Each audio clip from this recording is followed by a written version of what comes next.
Hello and welcome to the Oxygenaddict Triathlon Podcast. We're brought to you every week by our sponsors PrecisionHydration.com. Precision Hydration offer electrolyte drinks in different strengths to match how you sweat.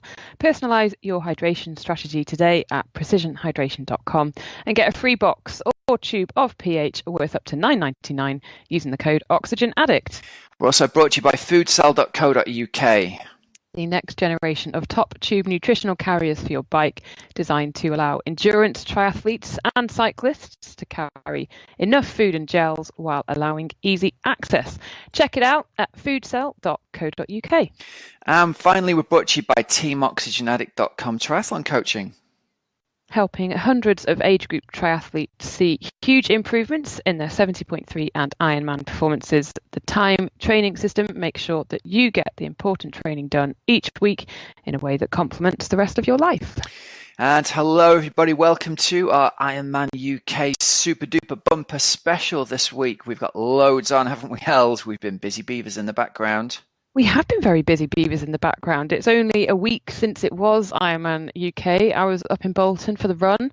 And we've been doing lots of interviews this week to bring you a whole, I'd say, taste, a bit of colour from the race. We have indeed. We've got men's and women's winners, Brian Fogarty and Emma Hatzis, coming up, as well as an interview with race director Sam Brawn, and also a little clip with local age grouper Paul Fisher.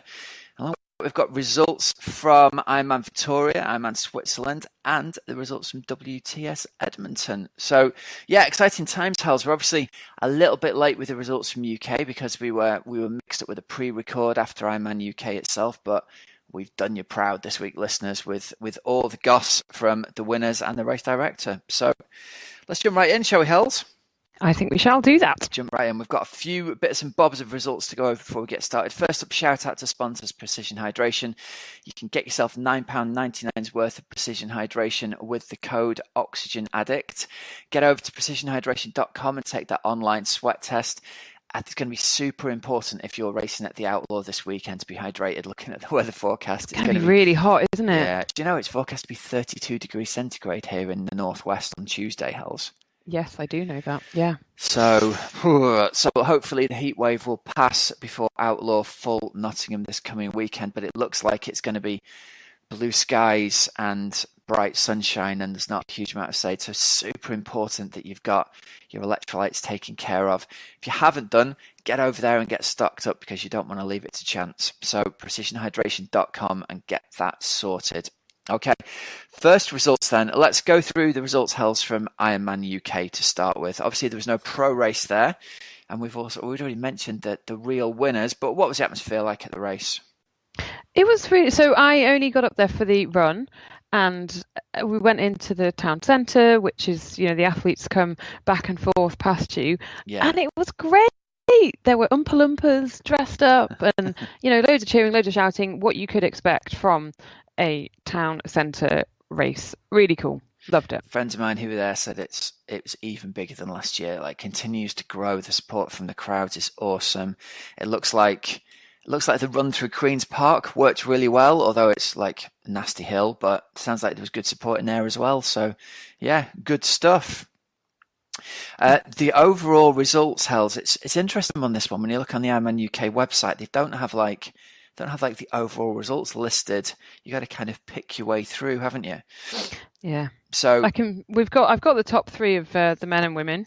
Yeah. Well, you go with those then. Okay, so Brian Fogarty was the first across the line in Bolton. I did see him coming around the corner of his last lap of the run before we popped into the town centre, and he was looking really, really smooth. So will be interesting to hear his interview shortly. So Brian Fogarty took the win in 9:27 ahead of Francesco Mascielli and then Lucas Siska in the men's race. And then in the women's race, it's Emma Hatzis, but for the Ironman in the results, it's Emma Wardle because she has since got married. So Emma Hatzis taking a really comfortable win in 10:39 ahead of Kelly Warrington, who was second, and then Emily Freeman was third. Yeah, and nice to see Naomi Kira Wright snuck there in fourth as well, didn't she, I think, as I was going through, trying to get them all ordered in. Yeah, good performances. Great stuff. Yes, we've got an awesome interview coming up with Foggy later on. It's going to break a few hearts, I think, when people hear his story of having been injured in the run up to it and the fact he had a daughter in January and his training. I think people assumed that his training had been that of a full-time pro, but very, very different story. So listen up for that one coming up later on. Right, next up, we've had results from Ironman Vitoria, haven't we? This looks great. It looks like a really good race. So this is a new Ironman race. It's in the Basque Country in Spain. There used to be a long distance triathlon there, but Ironman have now taken it on, and it just the run course looks really wiggly and windy through Vitoria-Gasteiz, but so it's like through the old town, is it? Yeah, wow. But it just, I mean, there were so many people out cheering them on. The swim looks like it's in a beautiful lake, and it just looks a fantastic course. So it could be a good one to sort of stick on your list and check out a little bit. Nice. And because they had, and you'll hear from Sam Brawn, the Ironman UK race director, a little bit later as to why there was no pro race at Bolton. And it does all sort of explain itself. But they did have a pro race in Vitoria, and Enrico Llanos, so home favourites. And could you imagine the roars for him? I don't know if you saw any of the golf, but it wouldn't exactly be on a par with Shane Lowry. But, you know, having your home athlete in your home area, your hometown, it was just insane. The crowds all cheering him on. So Enrico got the win in 7:55 at the young old age of 42. Pretty impressive. Amazing. When you think back and think he was on the podium in Kona in 2008, so he's part of the Crowe Macca generation. You know, he was racing them for the win back then. So that's super impressive, isn't it? Yeah, and it shows you the impact that, you know, being that if you're having a good day, then what the impact of a crowd behind you can do as well. Yeah. And it gives hope to us old guys as well. Stay in shape for your whole life, and there's a good performance in you yet. Yeah, there you go. Josh Amberger was second in 8:06. They showed a clip of him swimming, and it's just something beautiful to watch. Yeah, he's amazing, isn't he? Yeah. So he got his Kona slot. And then Peru Alfaro from Spain was third. Heather Jackson took out the win in the women's race. Again, she looked like she was flying all day long. She did an 8:52 ahead of Nina Deron, and then Judith Corocan of Spain was third. Nice. Also, a quick mention for GB's Claire Han, who won 70.3 Jean Coping over in Sweden earlier this month, and she took down Lisa Norden, didn't she? Yeah, she did. Proper run battle, and there's a great article with her, an interview with her on Try 24/7, where she says she didn't feel as though she'd earned a pro ticket last year because her performances weren't even as good as when she'd been an age group as she felt. So to take down Lisa Norden's got to fill her with confidence. That's awesome. Yeah, massively. She won the age group at Staffs when I did it a few years ago. Okay. Comfortably won the 30 to 35 age group. Yeah, 30 to 34. Yeah. And then I would have raced. Well, clearly I wouldn't have raced with her. She was like miles ahead, but would have raced with her at the 70.3 World Championships. And I remember meeting her on the bike recce. We went and did a bike recce. So nice. It's brilliant to see, because that was a while ago now. Yeah. And so it's fab to see how, you know, she's persevered and it's finally all paid off. It's great. I love it. Brilliant stuff. Quick mention for Ironman Switzerland. The last year of it being hosted in Zurich, we had wins. Well, there was only a male pro race this year, so win there for Jan van Berkel and Sven Rieder in second, Cyril Viennot in third. Ronnie Schildnick still finished in fifth, Hell's 9-time champion there. He's still going as well. He's one of Macca's generation. So still. Blimey. I know. Did you see Marino van Honecker has actually announced his retirement now? Yeah, but he'll make another comeback. Do you reckon? Yeah. He's retired more often than my dad, that guy. Oh, fine. There you go. Well, okay, he'll be back. Yeah. He'll be back in Austria next year. Yeah, I reckon. As an age grouper. Putting out at 7:45 as an age grouper. Nice. And then away from the long distance racing, we've had racing on the WTS circuit this weekend, haven't we? And a great win in Canada for Johnny Brownlee, back on the top step. He looks super fit in these photos, doesn't he? He looks really lean and mean, I think. Well, he said, I watched it, I caught up on it yesterday, and he looked really comfortable throughout. Yeah. And you sort of think, oh, yeah. And his post-race interview was great. And he sort of said, oh, my God, this has been a long time coming. And he did want to drop, you could tell he wanted to drop the F-bomb in it. So thank blinking God for that.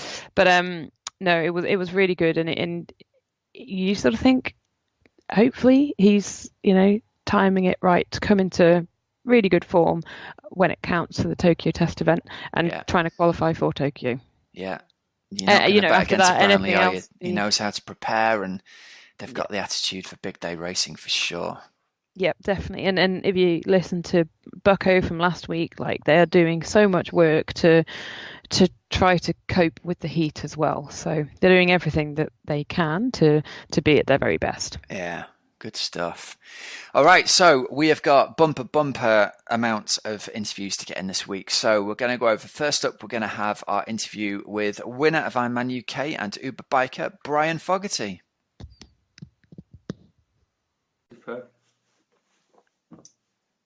All right, Brian Fogarty, we are delighted to welcome you back onto the show and to say congratulations on finally winning Ironman UK, getting the monkey off your back. Overall winner of Ironman UK. How does that sound, buddy?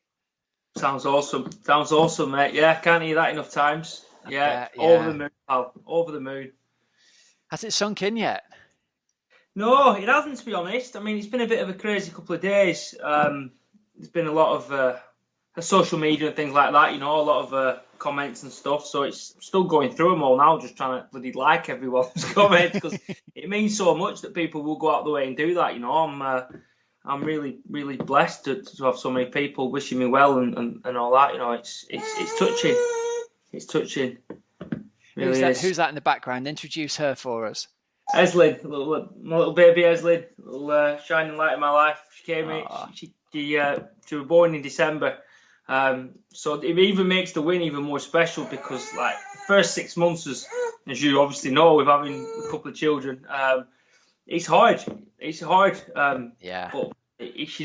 in a way, because it changed my life so much and changed what matters in life.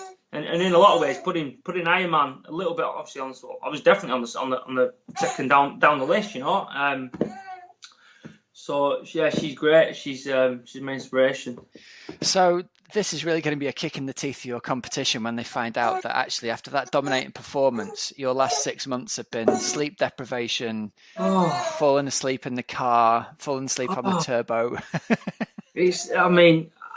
I keep finding myself. I think I said this to you. I keep finding myself like telling people how hard it is, and then I realise, hang on, they've had 3 kids. They've been there. They've been there 3 times before. It's but I keep doing it, and I'm like, oh God, they know what it's like just as much as I do. It is tough, isn't it? It's a form of punishment, that sleep deprivation. I mean, it's insane, isn't it?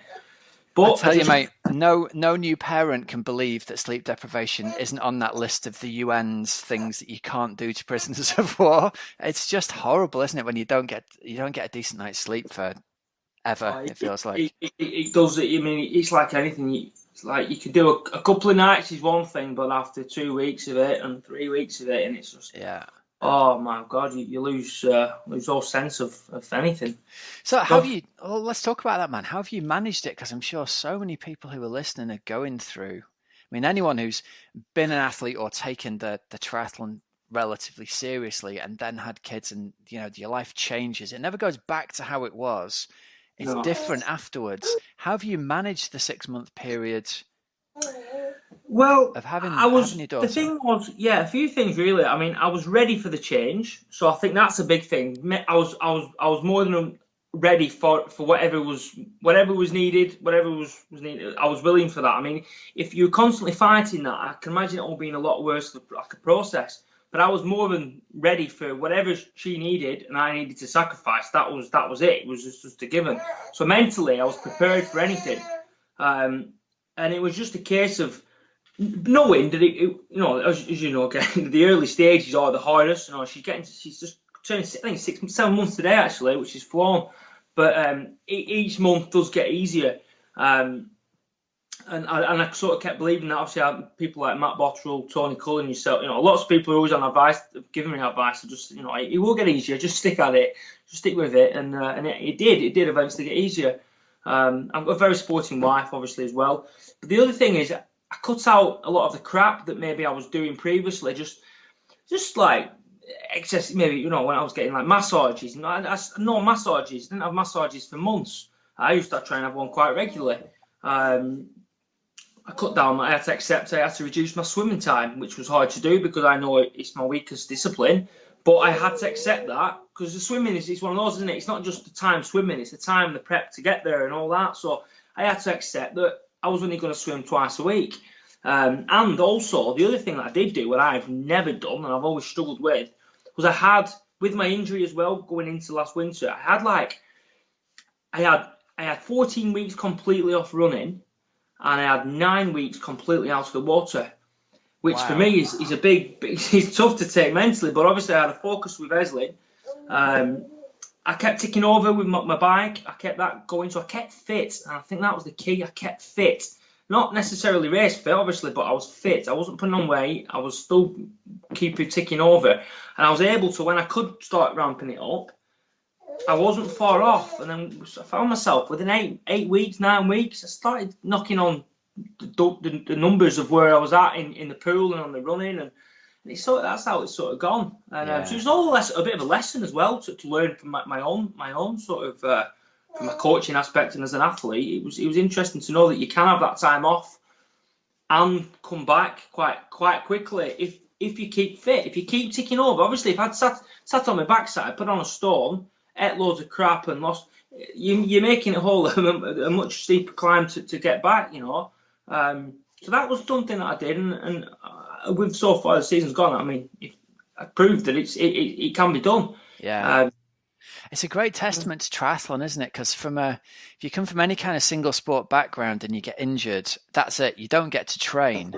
Yeah. And, particularly from like a running background, if you get a run injury, you're almost in a mindset that, well, there's nothing I can do to stay fit when I'm a runner. Yeah. Just if I can't run, I can't do anything. Yeah. As a triathlete, the biking fitness transfers so well to running, doesn't it? That totally. Yeah. Absolutely. And I found once I was just a runner, and that's all I did.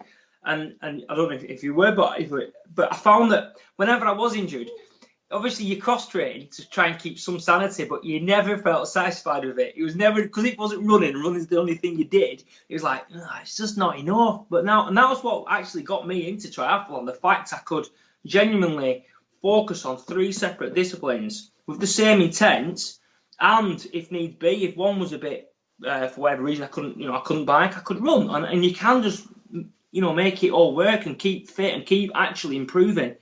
And that's the love of triathlon, isn't it, Rob? That's the beauty of it. That's it. It's a great way to stay fit into middle age and beyond, isn't it? Once, like I remember my dad, as I was growing up, his running career in inverted commas ended in his late 30s with the niggles and injuries, and he really struggled to find anything else to go to till he took cycling back up. So I was kind of lucky as a kid. I watched him go through that and thought, oh, well, there's more to life than just the single sport. You can do other things and, transfer that enthusiasm to it. Yeah.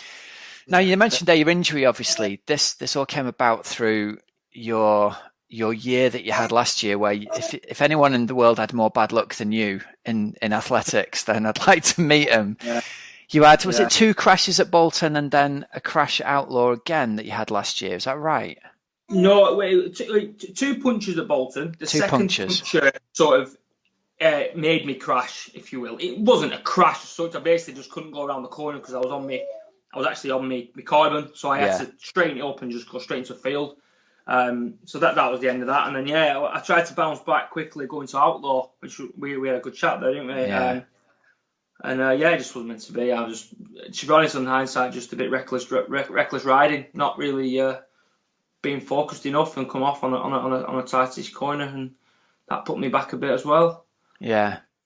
And what did you do to yourself there? Did you end up breaking your elbow? Do I remember? I remember you were all patched up. I had a bad gash which needed operating on because it was so deep. It needed cleaning because it was really dirty. So I spent a couple of days in hospital with that. I couldn't swim for a long time after it till it healed. Lost a bit of confidence actually. One thing I didn't think would lost a bit of confidence on the bike handling from that actually. And then I ended up coming off in Barcelona another month or so later. Lost a bit of. But I do think it was just bad luck. Wrong tyres. Don't have Vittoria Corsa speeds in wet conditions.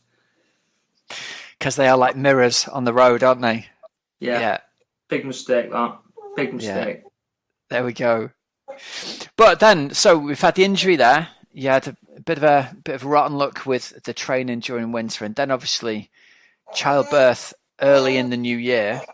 Yeah. Coinciding with starting to get fit again, and then the build going forward. I'm sure like the questions everyone wants to ask is, how would you go about rebuilding your fitness? What did you do in order to get fit whilst having reduced training time at the same time? Well, like I said, the thing what I did believe, I didn't completely lose my fitness. I dropped fitness naturally, but I kept active. I never, I never didn't ride my bike indoors, but I was still able to sneak off. Maria, my wife, would say, go and get your fix. Yeah. So I'll move across the road where my bike is, and I'll get my hour in. I'll keep ticking it off and just keep that what's the word? That hunger there, and just kept ticking up. So I kept fit. I did feel I kept fit, and I was just patient. Another key was patience. If you see my training peaks, it was like, you think, oh my God, how am I going to get back to this point where I was previously? But week on week, and when you have such a break, week on week, it just keeps going up and up and up, and you think, hey, hang on, we're making some progress here. Before you know it, bang, you're right there. And that was all it was. Nothing different really. I just had a proper good recovery and just kept fit. I kept active. It takes a lot less time for it to come back than it takes to build fitness in the first place, doesn't it?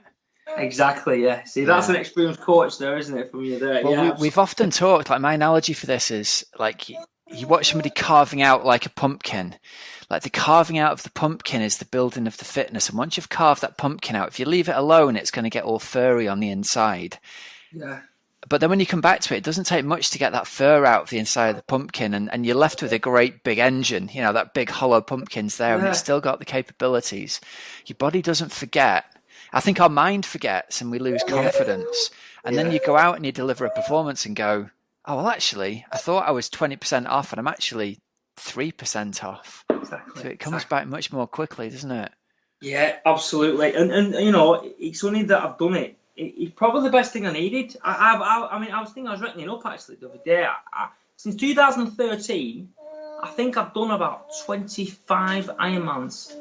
Wow.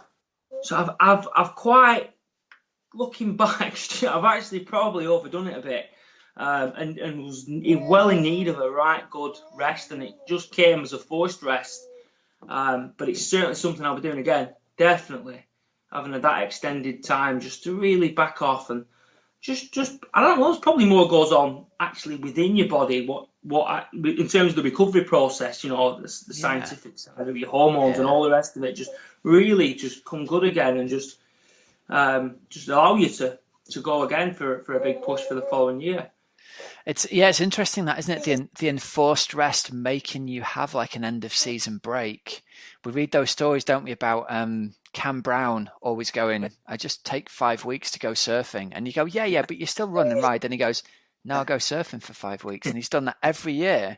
And he's done like 15 seasons of winning pretty much Ironman Taupo off that. So it's like there's something in that. The break at the end, our mind needs to know that it'll come back, and it's a hard road back, but it will come back. And actually, you need to do what you need to do to be better next year, and what you need to do now is nothing in order to be better next year. That's hard to take at the time, isn't it? Yeah, definitely it is. It's tough. It is for people like yourself, for people who really live it. It's a tough thing. And I do think we differ as amateurs two likes of Sam Brawn, who are full-time pros, who can come back and hit it and bang out 25-hour weeks. They can actually completely. Well, he proves it. He has he proves it. He's in his 40s, like mid-40s, and he does what he does. Yeah. So he can allow complete rest. Whereas I just felt with me, just ticking over, doing something was enough to keep yourself in. But it's like I think there's a big thing as well is you try and keep within a certain race weight. That's a massive thing, as we know. Otherwise, you're trying to lose weight whilst get fit, which makes it 10 times worse. Yeah. Harder, sorry. Yeah, it is. It's been interesting. It's been a learning curve. Well, listen, talk us through the Ironman UK race. Then I want to hear it in gory detail, and then if it's all right, I've got some questions here that I put out on Facebook that I was interviewing you, and so we've got some questions from your fans to answer, if that's all right with you. I've no fans. I tell you what, mate, you're wrong there. You want to get in the OA community page. There's dozens of them.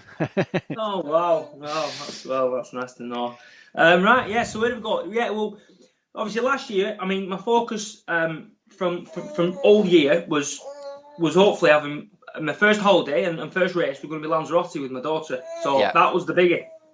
So that was the one where I was training for, and I sort of went into that thinking, right, slightly thinking I will be slightly under trained in terms of it, but I always find for some reason with Lanzarote that works well for me, and again, it's another learning curve where you're definitely better going in under-trained than over-trained.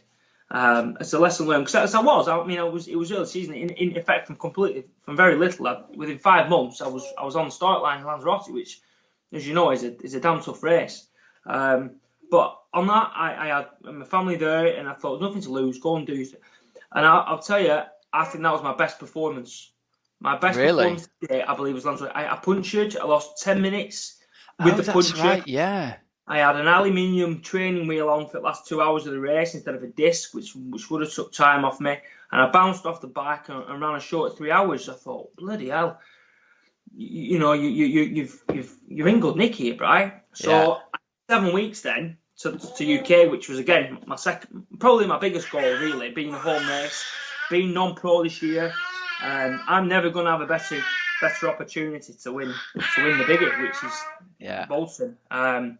So I had 7 weeks, so there were the course changes. So I knew, which was a bit of a bummer because I knew the old course like the back of my hand. I mean, I've lived on that course for the last 10 years riding that.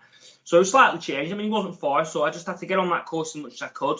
I rode it a good few times, so I knew the course inside out. So obviously that's a big benefit. With it being as tough as it was and technical, that was an advantage. So I knew that was key. But I also knew, I thought, 7 weeks ago, you just had your best ever performance. So you don't need to do too much within these 7 weeks, Brian. You need to recover, number one, from Lanzarote, because I actually had to dig quite deep at Lanzarote to hold off the guy who was catching me. So I was quite floored after that. Yeah. So I thought, I'll give it a couple of weeks. He's back in. I spoke to, obviously, Matt. We had a plan. But it was very much, just let's tick over. Let's hit some key sessions and go into it again, fresh. And exactly what I did. I didn't do any sort of silly, excessive long rides, any 20-mile runs. I didn't feel I needed to because Lanzarote is 7 weeks, so it's not a lot, a big time. That's what I did. Just went into it knowing you're off the back of your best ever performance. You're well rested. It's your home race. You've got your support. You know the course. Just go and do your stuff. And I was confident. I was confident if I didn't have any bad luck and I raced to my level, I knew I was going to take some beating. And obviously, thankfully, dream come true. It went well. But decent swim. It was a sub-hour swim, wasn't it? So 15 swim for me. We swim twice a week. I know. Worse for me, two times a week is those I can swim. So if I can swim and do a 59 minutes, that's enough for me. That's where I expect to be, and well, that's where I hope to be. Yeah. So yeah, that was good. That was solid. Off to a great start. I think I was probably out of T2, probably maybe top 25. And then I know I'm just going to make ground up quickly. I knew a few of the contenders who were knocking about. There's a fantastic good swimmer called Lucas. I was going to ask it to you. Do you know Lucas? Because he lives up your way, doesn't he now, Lucas Siska? He doesn't actually now. No, he did, and I believe he's gone back to USA. Okay, because he was on one of the Coach Ed courses that I ran years back. A really lovely guy, really nice kid. Nice job, yeah. And he was coaching out of Rivington for a while, I think. That's right. Yeah, okay. Because he's a fish, isn't he? He swam 47 or something. 40, I think it was only 49, 48, late 48. Okay, So I thought, but it didn't faze me because I thought, well, at the end of the day, you can only do what you can do. So I wasn't that bothered about the other competitors. I thought all I can do is what is my best. But I thought if there's any weakness there with him, or advantage I'd have on him would be the bike. And Tony Cullen, Tony got out well up. He was up there. But again, no disrespect to Tony, and he'll admit this himself. I sort of expected, even if I got off the bike with him, I thought I'd probably outrun Tony. And there was a couple of unknowns. There was an Italian lad who I believe is an ex-professional cyclist, and a lad that won Texas. So I knew there was a couple of good lads, and the local lads. I mean, the local lads are some good lads around here. Tom Rigby's, John Telfeld, Matt Smith, some good lads. Yeah, Tom had a great race, didn't he? Tom went really well. Yeah, he's really picked his swimming up. Tom, I was shocked to see him, to be honest, out there that early. But again, not being arrogant at all here, but I did believe if I still did my bike and ran as I could, I thought I'd be safe with that. And it panned out that way. Yeah, about 40 miles. I think I caught Tony just before that, and then we caught Lucas. And so I'm doing the math and thinking, right, I've done 10 minutes for him here. I thought if I could pull 10 minutes on him on for the next half, if not more, which I thought probably would be the natural case because he's probably gone harder in the first half. Thought it's yours to lose here, Bri. And that's exactly how it worked out. I gained a good lead. I got off the bike, I think, about 15. It's a tough course. Bloody hell, Rob, it's a tough course. Got off the lead, I think, around, give or take, 15 minutes. So I thought, right, come on, Bri. It's yours, this baby. Just crack on. Just get your nutrition, nail your nutrition, and just keep ticking on. So what happens? Get off me. Got this pain in my foot. Oh, it was like the arch of my foot was just killing me. Really painful. Like first time it happened? First time it's happened. The only time, so I tell you, it happened once before in Corner, and it was the time I had the stress fracture, and I ended up not finishing. I thought, what is that? That's just unreal. That's just crazy. So I set off, and I was sort of, the whole run, literally the whole marathon, I was like running, compensating this pain in the arch of my foot. It was like I had a stone in it. Yeah. I don't really know what it was. I spoke to Phil Graves about it. It might have been just something with my feet overheating and maybe tight. I've had the shoes tightened too much. But it was still, I thought, right, come on. And I set off, and I was still able to move all right. Just not have that bounce that I sort of wanted to have, if that makes sense. Yeah. I'm looking, I was like, 7 minutes, I'm like, okay, if you run a short 3, you're still going to take some beating here because you've got a good gap. Yeah. So I did, and that's how it went. It was pretty eventful. I just kept it ticking on. I got to the second lap, though, and the Italian lad in second, who obviously a bit of an unknown, he'd gone from being sort of 16 minutes behind, give or take these times, to like caught me up for 8 minutes. Yeah. So I'm like, oh my word. I was following along on the tracker. I was sitting on the beach with the tracker open going, who's this Italian lad? And I thought exactly that, the halfway point. I thought, well, that's half the lead gone. This could be an interesting last couple of miles for you here. Absolutely. So it was, I got some good time splits. Nick Rose, who was the lead man, I knew him, so he was really good. He was really wanted to give me good splits. It's always good to have accurate splits. Yeah. He's a good lad, Rosie. He's the yeah. perfect guy to have on that job, isn't he? Proper gentleman. Yeah. Lovely guy. Yeah. I enjoyed the experience with him. Nice bloke. And the fact he knows it inside out, it was good. So he knew what I needed to know, if that makes sense. Yeah. So come on the second lap, and I was on, and Phil Graves was there. Got really good mates with Phil, and he said, "Listen, Bryce says he's catching. This is the big one. This is the make or break this lap." He said, "Dig in." But I also knew I was running well. I was running okay. It was sort of 7 minute mile pace, give or take, maybe a bit off. Plus, it's an hilly course, so it's a bit, it can be a bit. So the third lap, I just focused, just absolutely thought, "Come on, this is the one," because you know what it's like. The fourth lap comes easy, doesn't it? When it's the last lap, you can just dig in for that 10k.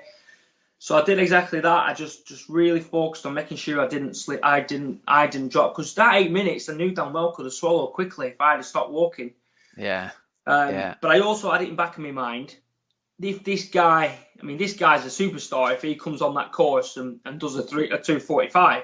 Yeah. So I thought, took 8 minutes out of me here, but there's every chance he's gone too hard or gone for it, which credit to him, he obviously knew he needed to because I had such a gap. So it went to perfect. So come the last lap come round, Phil said to me, he says, you've held it. If anything, you've pulled. So to be honest with you, the way I was feeling then, I thought I had one hand on the trophy then. Yeah. I thought, get round here, get up there, get back, and I still couldn't because it's the first time I've been in that position. It was something I wanted so much.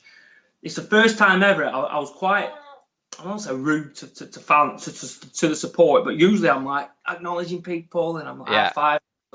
And I wasn't. I was just, and I just couldn't allow myself to distract from the job at hand, because it was. Yeah. So I did. I just still stayed focused. It was only literally coming around the last bend and I knew then I'd done it, and I just embraced it. It was just crazy. It was just absolutely the atmosphere and that, last shoot, the last bit. Mental. All my family and friends were there. It all come out. It was emotional. It was amazing. Absolutely amazing. So 5-6 years of the Ironman triathlon journey, 25 in the bag. You finally get the hometown win. It's great as well. I've been looking and online, all the local newspapers have got like hometown hero wins. It's fantastic, isn't it? Brilliant. It's nice that they've embraced that because I don't think it's. I'm not saying this because I've won it. I'm saying as a general rule, I don't think it's still big enough promoted in the East Lancashire really. But hopefully myself and other local lads are certainly bringing it up, because there weren't just myself that performed on Sunday. There was some really good efforts from some local lads. It was so good to see. Yeah. So good to see. Proper mutual respect among everyone as well, which I love. Yeah. It's like your enemies in the battlefield on the course, but then after it, you just really close with each other and help each other. It was good, really good. That's cracking.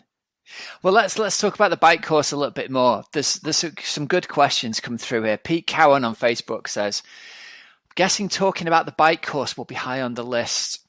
The previous course was honest. Is this year's brutal? It's honest, and it's the way it's brutal. This course, I would say, it's probably because of the road surface in certain sections, and the descents. When like certain courses it's up and down, but the descents you can recover. You can actually, your focus can be recovery and even take on a bit of nutrition. This one's different. Is that you're just holding on for you're holding on. You're hoping that everything's going to stay together on your bike. The nutrition's going to stay in. Like at the end of the morning after, even now, my triceps are absolutely killing me because of just gripping the bike, because of the vibration and the control you've got to give to it. And so that's probably the bit that I would say was tougher. All right, another question here. Gary Fellows says, did he actually pedal down Sheep House Hill and pick up speed? No, it's too fast. Yeah. No, it's too fast. No need at all. The position I was in, that was another thing I was very conscious of, was like, don't be stupid now. I've learned from last year, some mistakes I made. You don't be stupid, be smart, because saving 2 seconds going around the corner at breakneck pace, it's nothing in the grand scheme of things if you fall off or... it's just not worth it. So no, I didn't pedal one bit. No, just tuck in, get her up. Learned the lessons from last year's cornering, hey? Yeah, definitely. Yeah. Scott Lindsay says, how did you train for that bike course? He says he knows that you live around the area. Did you just ride the course repeatedly, or did you do something else? People are looking for secrets here, I think, Bri. No, I'm happy to share any secret. No, I just said just be specific. Just get on the course. Get on the course. I was on the course as much as I could. I don't think it needs to be done every ride, but if you can get your good long ride done on there, then why not? You're going to be. It's a huge advantage if you know the course. Then it's a huge advantage as far as I'm concerned. Yeah. Get on it as much as you can. Yeah. Be specific. Yeah. If you're riding a hill, if you're racing a hilly course, get riding hills. That easy. Well, Well, it is, isn't it? You don't need to make rocket science out of it. Yeah, definitely. Yeah, man. All right, Peter Bennett says, what are your thoughts on there being no pro racing at Bolton this year? I love it. You're hoping there's going to be no pros at Kona this year, right? Yeah, absolutely. No, I'm disappointed. As an athlete, you want to race the best, and obviously the professionals are the best. So yeah, I felt it probably devalued the race a little bit. I spoke to Phil Graves about this, and he was disappointed. He was looking to do it. I'm sure Joe, if he could have fitted it in, Joe Skipper would have come back and tried to regain his title.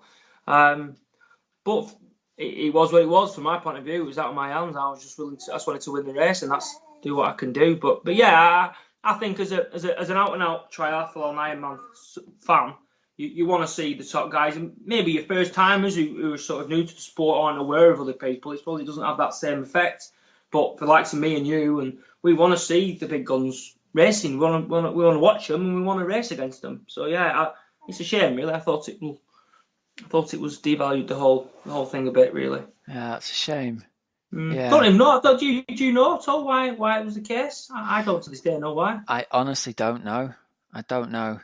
My only thought is that I wonder whether we're going to see, and I don't know anything in the background for this, I wonder whether we're going to see more of this, in that they're going to expand the kind of franchise out around the world, and there are only going to be a certain number of pro slots they can give out for Kona.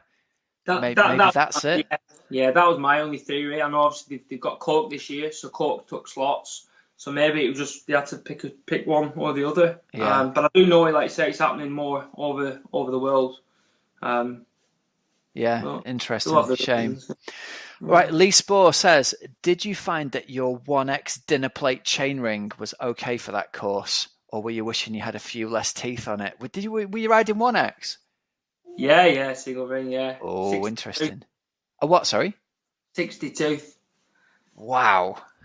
Yeah. Fair play. Yeah. It's not as if, the thing is, I think I certainly don't do it to get any kudos. It's not, you know what I mean? It's not a competition to have the biggest chainring. It's just, for me, it works. Yeah. I found last year I never went into my single ring, into my bottom ring. So I thought, well, why have one on? It's probably a few watts saved not having it. What were you running on the back? What was your biggest cassette and your smallest at the back? You're going to laugh. I actually don't even know. Don't even know. just whatever was on it. Quite honestly, my mechanic just does it, and he just says you'll be fine with that. And I'll just tell him, like, I didn't need it last year, so why have it on? So he said, right, I'll sort it, and that's pretty much it. It could be a 27. Would that be right? Well, that would be a standard kind of ish size cassette on the back. But obviously, for most normal people, the thought of going up any kind of hill in 53.27 is enough to bring tears to their eyes. So the thought of you going up in 60 something and 27 on the back, it's just pretty much superhuman. That's all. Yeah. No, I do ride a big gear, and I am a person that prefers to ride a big gear. I think there's a bit of that. It's just do you ride at a relatively low cadence then as you're riding along? Are you happy? Yeah. I find that just for me it works better. Some people it doesn't. There's no right or wrong. It's whatever works. I find my natural cadence is just a bit more of a slower, drilled out sort of power. Yeah. I get out my saddle. I need to get out my saddle a few times. To get up some of them climbs. So there's no shame in that with a dinner plate on the front. Well, it does seem to be. You are a very muscular athlete, and it does seem to tend towards, like, muscular athletes tend to be more efficient pushing that bigger gear.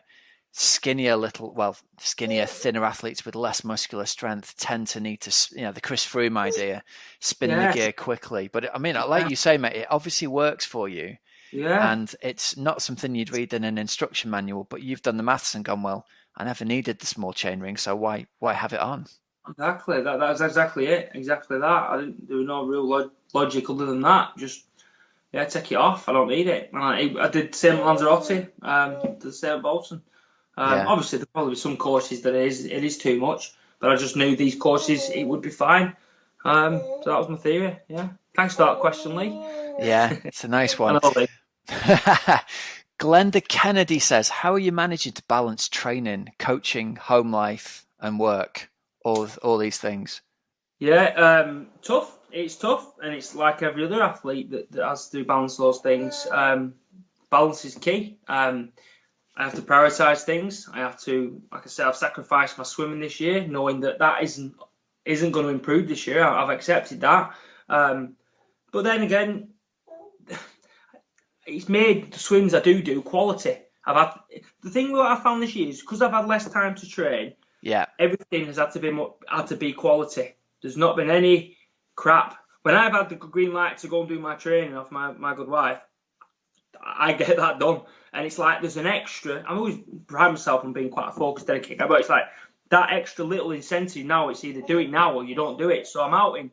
I mean, it's a funny story actually, and this I look back and I think when I can pass these experiences on. So went past Up Sheep House this year, and I remember thinking to myself, and I was leading, and I remember thinking to myself, Brad, do you remember back in February, March, I think it should have been the Firefighters 2 Up duathlon, and it got cancelled because of the weather. Yeah. But I was out while it was cancelled. I was out on that course, and basically, I'd gone up top of Sheep House, and there were a blizzard, and the whole road was covered. I slipped off my bike. I was on my time trial bike. I slipped off it, and from the top of Sheep House, I had to walk the whole way down my cleats with the bike.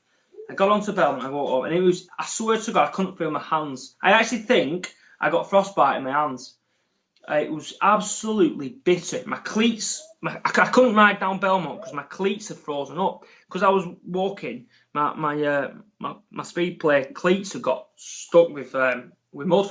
So back, and I got home, and I was in bits. But my point is, it's like, I did what I needed to do. I needed to get out that day and do a 3.5 hour ride, and I just did it no matter what because I had to do it. I knew it was going to be tough. I didn't expect the conditions to be as they were. But back to, I'm probably going off, but when I come back over that point, I swear to God, that image, what happened that day, there's only me that knows what I went through that day, how hard it was physically, in middle of winter. And I just thought, right, Brad, you've done things like that to get where you are now in this race. And I just thought, I remember thinking how much strength that actually gives you. It really gave me a strength, because you've done what you need to do. You're in this race now knowing you've done everything that you can do in your power. And I felt like it gave me like a weird strength. Really, really crazy. So the thing is, I just had to make sure I make everything quality. Yeah. And just balance your life with, hopefully, have an understanding life and make your environment as best you can be convenient to train. Have things already in preparation. Have your turbo already ready, so when you finish work, you're straight home, you're straight on your bike, you're getting it done. Integrate your run sessions with your commute to work. And a lot of my running, I upped my mileage by about 30% last year. Started this year, and all I did, I started commuting to my swimming and bike by running. So just by running to swimming and bike twice a week, I was adding 16 miles of mileage to my training. And sometimes I went a bit further and made it more. But that's putting some mileage. You add that up over the course of 8 weeks, you've put a lot. Your body's done like. I mean, it's only like steady running, but just things like that. Just try and incorporate stuff where you can that suits around your life. And believe it or not, I actually sometimes have a race back from swimming with the lad, my brother and mate, and they're only back home a couple of minutes before me because they're stuck in traffic, and I run back. It's 4 miles. So it can be done. You just got to sometimes think outside the box for certain stuff. And get it done while you can. That's what works for me. I love it. I love that. That it gave me a weird strength. The thought of what I'd been through to get here. I love the idea of reminding yourself of the really tough things you put yourself through. Once you know you've been through stuff like that, it then puts other things in perspective a bit, I think, doesn't it?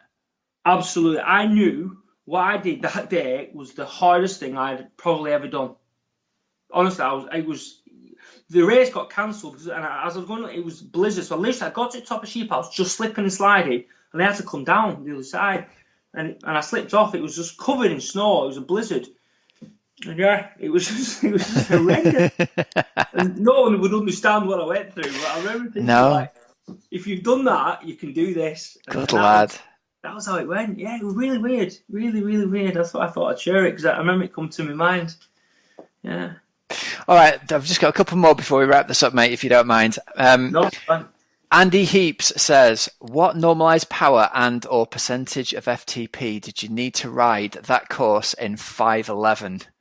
Yeah, obviously normal. I don't really take much notice of normal average power. On that course, it's normalised. I was 292 for that, which was not my best, but I don't know if the road surface at times and things like that can just bring your power down. It's hard to put, at certain times it can be hard. But yeah, that's 292. And percentage of my power, that would have been probably about 84. Okay. 83. Yeah, so it's pretty big, decent power output there you've put out. Yeah, for me. Well, yeah. Nice. I find I can run off that. So yeah. But again, with that, I don't think too much about it. I just think I ride the 5 hours. I think the key. I speak to Tony about this a bit. I just seem to be able to hold it for that duration. That's my little thing that seems to work there. I'm able to hold it out for like the whole time. It's interesting. I remember talking to Lionel in a similar way years ago about this, and it's almost like the outliers. You look at what you and Lionel and these Uber bikers do and go, well, it's really hard to extrapolate back from that and work out what normal age groupers can do. Because if you put a normal age grouper in 62.14 to ride at 50 revs a minute for 5 hours, most people are going to be riding straight to the hospital and having new legs put on, not doing a marathon. But it's like you said, it works for you. You've tried this in training. You've done it day in and day out. You've got the confidence in it. And that's the key. So whatever you do, you've got to have confidence that that's what's going to work for you on race day. You don't want to be guessing on race day. No, exactly. And it gives you an inner confidence going into races is so powerful. Yeah. Yeah, it really is. I find that. All right, last question here. Let me see, who's this by? Jim Huxford. What are your thoughts on like the DNF rate, the percentage of people who didn't finish and the poor people who didn't get to finish? Your heart goes out to them, I'd imagine, right? Yeah. It was a tough day for a lot of people. I think I read there was something like a 30% of the field either didn't start or didn't finish that day on that course. So it must have been. Did you notice that as you were out there? Were you so focused on you said you weren't high-fiving people like you usually would be. You were just in the zone and getting it done. Yeah, I certainly wouldn't have noticed it really in the race because there's still like a lot of people. Obviously, the DNSs, that's just, DNS is DNS. They've not even started, so whatever that. The DNF side of things, if you've been unfortunate and you've come off and things, then that's just damn bad luck because that can happen, obviously. But no one said my Ironman was easy. I don't know. Have you trained enough? I don't know. It's a funny one, really. I don't say. Do I feel sorry for him? I don't say I do, really. No, you've not done enough because I don't want to get that taken out the wrong way, but obviously a hell of a lot of people did finish. If you didn't finish because you haven't trained enough, then come back next year and do it and put it right. Do you think it caught a lot of people out? Do you think people who, us locals knew, I had friends who went out and rode the course and came back with their eyes like dinner plates. I'm like, oh my God, you thought the old course was hard. Do you think a lot of people were caught out by the relentless nature of it always being up and down, there being no free speed, the road surfaces, and maybe there were people who might have made a cut off on an easier course who maybe got caught out by that? Possibly. Well, yeah, they must have. Yeah, quite clearly they must have. They must have not, took it a little bit easier than they thought. It's a tough day. Hard day out. And anyone who's got a medal from the old superhero medal is going to be a well-coveted medal around the world, isn't it? Yeah, well, that's the thing. That's how it should be, Rob, in my opinion. I find, and that's why I'd like to do these courses. I find that they're more rewarding.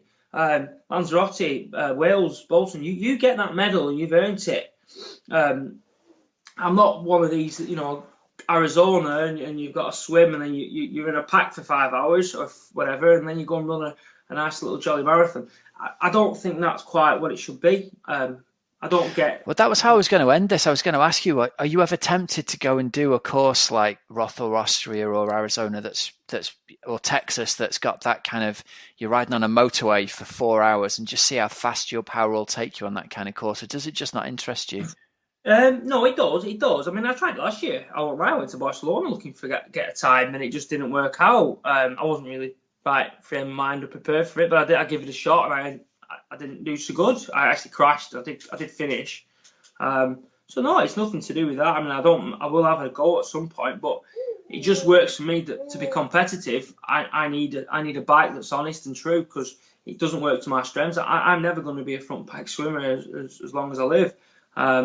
So it's sort of working to your strengths, and I'm not ashamed to do that. It makes sense, doesn't it? So yeah, that's how I see it. And there's the races I do, I love them. They're great races. Good support. Just brilliant. All right, man. Let's wrap this up then. Plans for the future. You've got the Ironman win in the bag. Is there any events on your horizon that you think I would love to do that one? Well, it's Kona this year. That's the one I've really underperformed every time, really. So I'm really looking to go there now. I think it's 12 weeks, so I feel like I've got a bit of time now to really recover and like I said, but in a smaller case, really recover now, just drop my fitness a bit and really push on and really have a good build towards the big one, and just try and. I'm not going to say I'm going to win overall age group, but I certainly believe if I do perform to my best or better, I can be in the mix at some point in the race. But I just want to go and do that and have a solid race, because, like I said, I haven't done that yet out there, and it's been really disappointing because we have such a good time. I'm so fortunate my family come out, and it's brilliant. Yeah. But I think there's something I've got to really.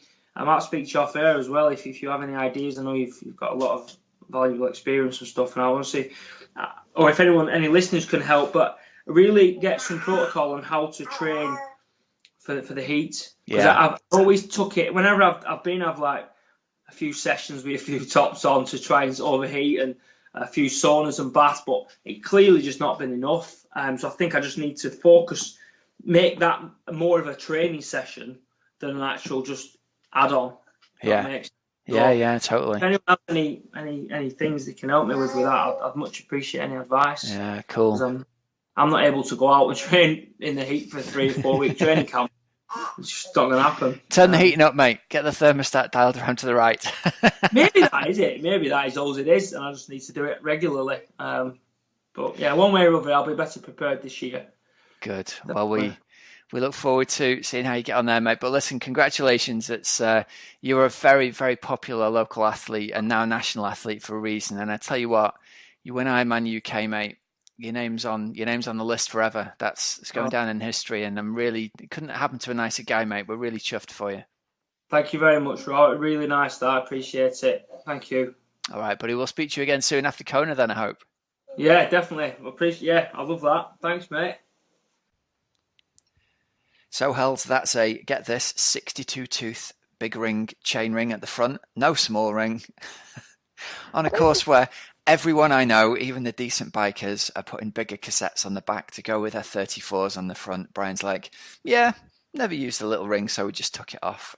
I don't think I could either. I don't think I'd even be able to push it on the flat. No, it's staggering, isn't it? It's just awesome. I love that. And Rob, the interesting comments there at the very end. Well, we will have an interview with Sam Brawn, who is the race director for Ironman UK, coming up in a little bit later on in the programme. So listen out for that, because there are some interesting things in that interview. Yeah. So yeah, definitely. It's good to get, brilliant as always to get Brian on, and then fantastic that we've got Emma, the women's winner shortly, and Sam Brawn, the race director of Ironman UK, because there was a lot of criticism after, because of it's like a 17% DNF rate. So he talks about that. I mean, that's a massive drop off. Yeah, absolutely brutal course. I think it'd be interesting for people to get the race director's point of view, actually. So stick around for that later on, everyone. All right, so Coach's Couch this week, Hells. I thought this might be a nice fitting tie-in. We're going to look at reviewing your races, and we're going to look at part 3 of the race review document. We're going to talk about analysing your bike leg, which I thought this might tie in nicely with a lot of people, whether they have made the cut-off or not at Ironman UK. Because it's like a super, super hard course on the bike, and so many of our club mates have said, haven't they? Yeah. Super disappointed. They've worked loads on the runs trying to improve the marathon and then not made the cut-off on the bike. And one of my friends sort of said, look, hands in the air, I'm dead honest, I just wasn't prepared enough for the bike. And I'm really gutted because I felt like my marathon had got loads stronger, and I never got to see that in race day. So... And it is really crap, isn't it? But then triathlon it's not 3 separate sports. It is the 3 together, and that's part of finding the balance. Yeah. All right. So first up, if you're not listening to the last couple of episodes, you can download a copy of our Team Oxygenaddict race review document from the link in the show notes. So download that, print it out, go through and answer all the questions on a piece of paper and get the answers written down, because sometimes just getting stuff written down in front of you is a great way to collect your thoughts and to get the facts down on paper. Reviewing the bike is, we're going to go through these 6 or 7 questions that we ask you. The first one is, what was your confidence level in your bike fitness and ability prior to the race? The second one is then, what was your bike result relative to what your expectation was? So again, in terms of the Ironman UK, the answers here might be honest and obvious, mightn't they? It might just be, I either didn't do enough on the bike, or I just had no idea that the bike was going to be as hard as that. The next thing to do, I think, is to dig into the data and have a look at what your power data says or what your heart rate was relative to your planned numbers. And I think the key here with the UK is going to be really getting down into the data and looking at how many of those really ridiculous power spikes you had to have going into and out of corners and going up and down hills. Again, look at your heart rate data if you haven't got power data. And I think a fair way to go with this is, imagine that there are double the amount of spikes that your heart rate tells you if you haven't got power data, because heart rate takes a little bit longer to respond. So anytime there's a spike there, that's going to mean it's going to be basically detrimental to your run performance later on. Next question is, are there any major contributing factors to either a good race or a difficult race there? So obviously we know the course is going to play a massive part in a race like Ironman UK, but you're also looking at the weather, the wind, the heat, the rain, your nutrition, hydration, equipment issues. Were you uncomfortable on the bike because you didn't have chamois cream on? Did you need a different pair? All those things, go through that so you've got a list of things for next time. Next thing to look into is to dig deeper into your nutrition and hydration. How much did you drink? Did you have enough electrolytes? Did you drop your electrolyte tablets? Because sometimes, like, if you got to the end of the bike and had an awful run, not having the electrolytes right on the bike can be a big part of feeling awful on the run later on. And again, feeling awful on the run could be the amount of calories you took in, whether it was more than you wanted or less than you wanted. Okay? Yeah. And then a couple of tie-ups at the end about how you felt on the bike and any other comments. And again, the idea of this is just collect your thoughts honestly a week after the race, and then you've got something to refer back to in future, because often the things that we remember a year later are not the things that we remember a few days or a week. So true. After. Yeah. Right. So listen, once you've been through that, if you feel you haven't had the race you deserved or expected, you can book a call with me to talk through your results. I've got a couple of slots this week. Again, just click the link in the show notes. I'll call a couple of people up and we'll arrange a time where we can talk over Skype. Hopefully it'll help a couple of the listeners out. And then just a shout out to Team Oxygenaddict. We're going to give you a couple of minutes of chat from one of our team members, Natalie Duncombe, who has just won Hells Age Group Silver at the European Sprint Duathlon. This has been her experience as a member of Team Oxygenaddict over the last year. Hi, my name's Natalie and I've been a member of Team Oxygenaddict since October 2018, and I joined after completing my first GB age group event. I was a self-coached athlete in the lead up to that race, so I wrote my own run bike training programs, but I found it really time consuming and stressful, and it sort of started to take away the excitement and enjoyment of training for me. I also was really struggling to fit in and recover from the volume and intensity of training that I thought I needed to be doing to improve, which meant that I was exhausted all of the time. And thirdly, the improvements that I'd been making had started to become marginal, and I knew I didn't have the knowledge to be able to do anything differently to make me any better. So I joined the team, and I've been following Rob's coaching methodologies for the past 6 months now.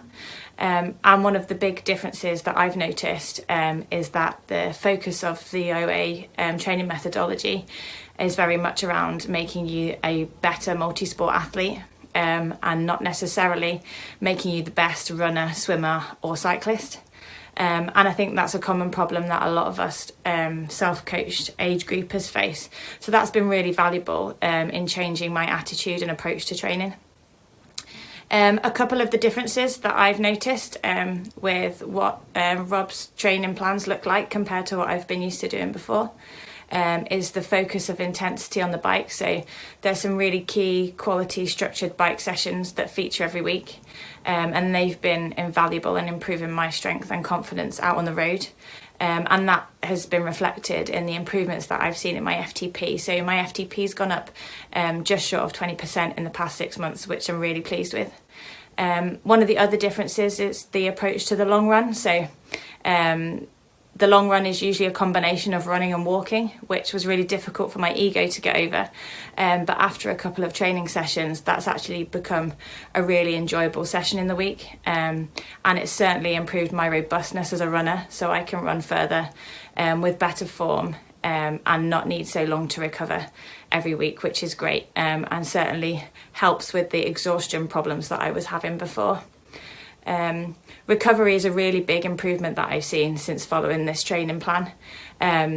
I recover much quicker throughout the week, I need fewer rest days, and my recovery from races is vastly improved.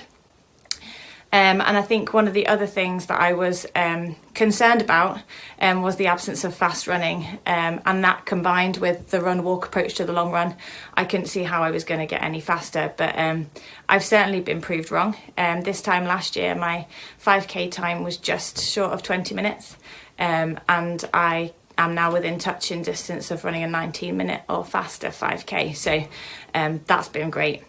So I'm training fewer hours across more days, less intensity, and my performance improvements have gone up significantly. And I'm feeling fitter and faster and more mentally prepared. And I just hope that all of the hard work pays off on race day. All right, Hells, let's move into our interview with the women's winner, Emma Hatzis. It sounds like you had a great chat with her. Oh, it was really interesting to hear her story. So Emma, won the female race, but she also won the military division at Ironman UK in Bolton. So we hear a little bit more about that. She didn't just win the women's military division; she actually won the whole thing. Awesome. But yeah, really, really awesome. But this wasn't her first time at Bolton; it was her third time there, and it's just fascinating to hear about her improvements over the past few years. It's really inspiring. So here we go. Here is the interview with the women's winner, Emma Hatzis. It was, one of the most memorable races I think I'll probably ever have. Absolutely fantastic, exhilarating, challenging, emotional, sort of all the emotions in one day. But yeah, fantastic. A fantastic day in Bolton. Was winning Ironman UK your goal? No. So my goal very much was I'd actually entered the military division of the race, because for the first time I think the military division category had come to Ironman UK. So I entered wanting to race for the military, and the goal was to try and win my age group and qualify for the World Championships. That was definitely the number one goal, with a sort of, I suppose, a stretch goal of seeing if I could make it onto the podium as a female competitor. So you totally outsmashed your goal. I remember having a really surreal conversation with my coach the night before, and him just saying, Emma, just have a little think about what would happen if you were the person to break the tape tomorrow. And I just laughed at him and thought that he'd gone mad. And and put that firmly to the back of my mind. But maybe I should have trusted my coach, and he knew a little bit more about my data than I did at the time. When did you know that you were going to win? I came out of the water, I think, in about 6th or 7th position, which again was much better than I thought, because I'd say swimming isn't probably my strongest discipline. And then whizzed through a few people in transition, and quite early on the bike, I think probably within the first 10 miles, somebody shouted at me on the course that I was second female, which I was really surprised by. And then I think caught up with the lead female maybe within the first 15 miles of the race. And then I felt very much like the hare for the rest of it. And sort of, as people know, if you're racing Ironman, you don't want to get too excited on the bike, because there's a little run to finish it off. So I think I knew my strength is my running, and thought, well, if I can just cling on to the bike, then just maybe I'll be able to carry on for the run. So I suppose quite early on, but it's a very long day and anything can happen. It was a bizarre emotion. On the run, you said that you felt like the hare. Were you just thinking, I've just got to keep going now? Reality, I am going to be winning this unless something goes pear-shaped. Yeah, very much so. I think I'm always very relieved when you get off the bike, because you know that any sort of mechanical part of the race that could go wrong, hopefully, won't after that point. So I just remember getting off the bike and actually just being so absolutely sort of thrilled to be in the lead and to be given a bicycle to follow me, that I just thought, I'm just going to go for this. And again, every time I saw my coach, he kept saying, just get into a rhythm, Emma, just get into a groove. And I knew that it was his way of telling me to slow down in the first few miles, but I just couldn't seem to slow myself down because I was so excited. And then the beauty of the Bolton courses, there's a lot of out and backs, and you start seeing people and gauging how close other competitors are to you. So I think I knew that as long as nothing disastrous happened and I could just carry on, that maybe I had it in the bag. You ran a 3:22 off the bike. Is that what you were aiming for? The goal was a 3:15, and I was pretty close to that. I had it, unfortunately, in the last 3 miles, if you look at my time splits, I had a few digestive tract issues, should we say. So slowed myself down after a few trips to the Portaloos for the last 3 miles. But yeah, I was still pleased with the run, especially off the back of what was a pretty lumpy bike course. Pretty lumpy. I like the description there. So this wasn't your first time at Ironman UK. For you, how did it compare to previous years? Yeah, no, it wasn't. It was third time for me racing at Ironman UK, and it was tough. It was definitely a challenging bike course. I think it was a beautiful course. It was relentless. There's an awful lot of climbing, which is one half of it, but then a lot of very steep descents, which I think was the one thing that I was, having driven the bike course the day before, it was the thing that I was a little bit more nervous about, just because I knew that that's where you could really lose some time if you couldn't technically descend, and some of them were pretty technical. So without a doubt, the toughest bike course I've raced on, but beautiful and fantastic at the same time. What's made the difference then for you, Emma, do you think? Because so you did it in 2016, your first Ironman. We'll talk about that shortly. 2017, you came back. Clearly, you love Bolton, and you were 20 minutes quicker. And then this year, so 11:21 in 2017, and then this year 10:39 on what is now, everyone knows has been a lot harder course. For starters, I took up coaching with Try Training Harder 18 months ago. So I think 18 months ago I decided that I really liked long course racing and I'd like to give it a proper go. And without a doubt, I think the coaching element for me has just been invaluable. So I work full time, and I just wanted to get as much good quality training that I could possibly fit into a working week, which I know lots of people try and do when they're racing or doing triathlon. And so having that structure, that routine, knowing that every session I was doing was a key one, I think, without a doubt has helped, and probably where I started to see the improvements. And there's not really been a magic formula, if I'm honest. It's just been some pretty good, consistent training, and just really having that end goal in sight, which, as I mentioned before, was qualifying for the World Champs. So I guess, in answer, a goal and just consistency. It's fantastic, though. I mean, the improvements, say since 2017, when you did nearly a 1:14 swim, and then this year like a 1:01.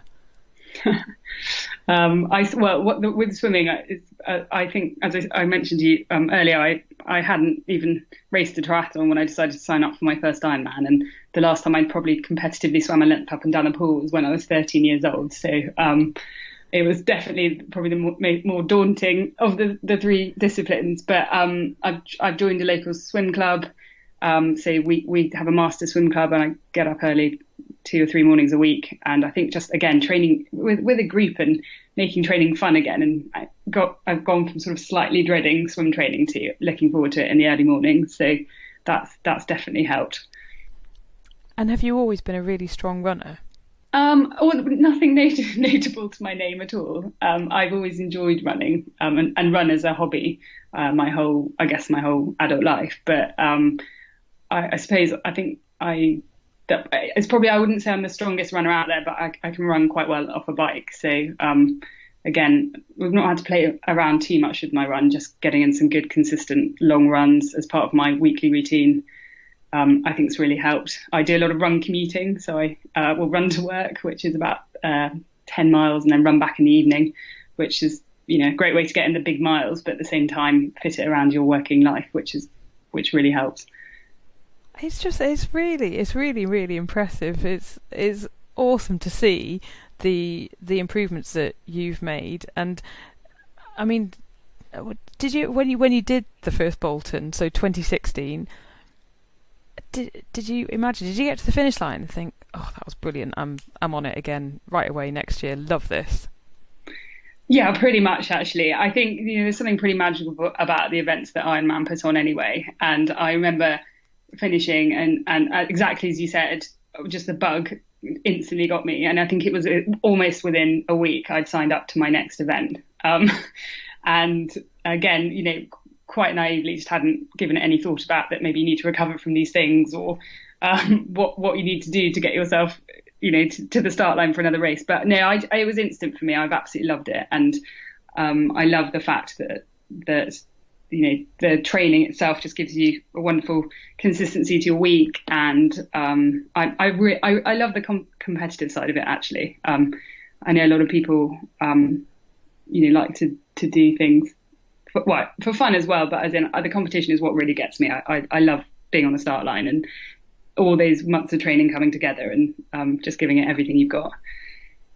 Has that been a new thing, or have you always been competitive?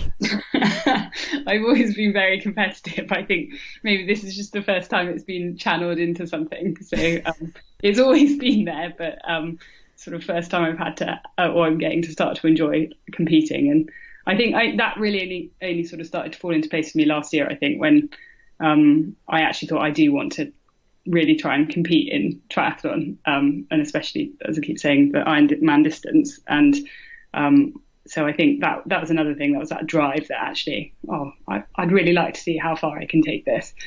So I think that's been one of the big changes as well, just mentally. And did you do any sport when you were younger?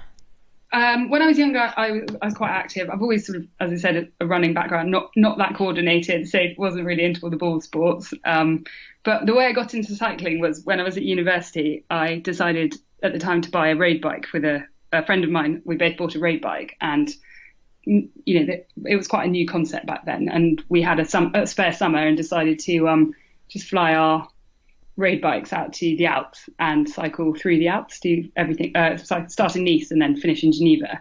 And, unwittingly cycled with rucksacks on and camping every night, and no flipping shoes, no lycra in sight.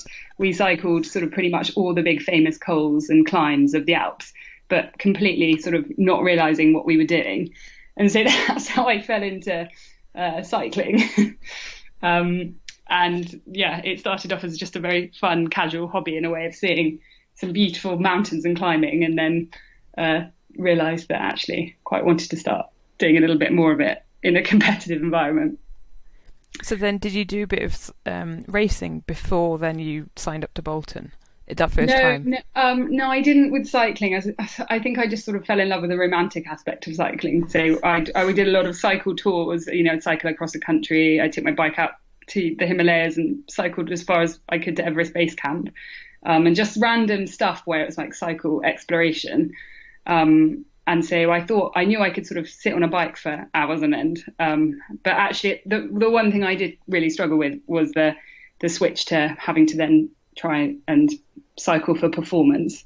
And again, it's been through a lot of coaching and investments in a power meter and stuff like that that's made me really have to switch from taking my bike for a beautiful ride to actually going out there and focusing on watts and power and performance, which I've actually slowly come to really enjoy over the last couple of years as well. This is good to hear. I'm still quite the big fan of the pizza and gelato stops on my bike, and life too seriously on a bike. Exactly. Yet to invest in a power meter. Is your coach now your husband? Yes. So I'm coached by Philip Hatzis, who's the founder of Try Training Harder, and we got married earlier this year in May. So yes, he was my. I actually sort of strangely. So I met him through one of his training camps in Portugal, and then wanted to be coached by Try Training Harder, and specifically wanted to be coached by him because I really respected him as a coach as well. So it wasn't a sort of default thing. I sat on a waiting list and waited to be coached by him. We seem to be very good at the moment anyway at compartmentalizing our lives. So we have our normal married life, and then we have our coaching relationship, which we do try and ring fence. And at the moment it works extraordinarily well for us, and I really respect him as a coach, and obviously as my partner as well. But without a doubt, this sort of sudden change, I suppose, is down to his coaching. You said that you got married in May. Is the honeymoon going to be Hawaii, or have you been on honeymoon yet? Yeah, so I was saying this was a fairly unconventional build-up to, IMUK UK, which was my A race for the season. And 6 weeks out, we had a lovely wedding and then went to Italy for our honeymoon, and obviously didn't do any training for that period. Ate an awful amount of pizza and ice cream, which was absolutely fantastic. So we did have our honeymoon, but it really, interestingly, taking that break, sort of 6 weeks out from a big race turned out to be one of the best things, because by the time I came back, I was so hungry to get back into not actually hungry because I didn't eat enough pizza to last me the rest of the year, but I was just really desperate to get back into my training. And I think it really sort of fired me up to come back, and I was refreshed and ready to go, and had a really excellent sort of 4-week block then leading into Ironman UK. So, sometimes taking a break and just reassessing everything was one of the best, can be, the best thing. I think that's so valuable because, a lot of people listening to this might panic at that stage. You're thinking, I don't know if I've actually quite done enough, and you can really get into a bit of a tiz, and actually the fatigue can really, really hit around that point, especially if you've been going, all winter. So yeah, it must, I think that's a really refreshing approach. Yeah, and again, I suppose it was carefully scheduled, but exactly as you said, I remember coming back after sort of 2 weeks away and going to one of my early morning master swim sessions, and some of my friends who were also in training, they were, they're pretty tired. It was that time of the season where your volume's quite high if you've got a big race coming up midsummer. And I remember just thinking, I'm probably a little bit less fit right now, but I was, super excited to get back into everything. And I think, it's sometimes just having that confidence to just really take some time out and then go back to it, can be really great. And at the end of the day, we are. I do triathlon as an amateur and for fun, as a hobby, and you sometimes just have to take that step back to realise that that's what it is, and you can still have big goals and not. You don't need to put that much pressure on yourself. You can take a break every now and again. So Kona next. Kona is on the cards. How are you going to sort of approach that? So I've just about come down from my high and starting to think about about Kona.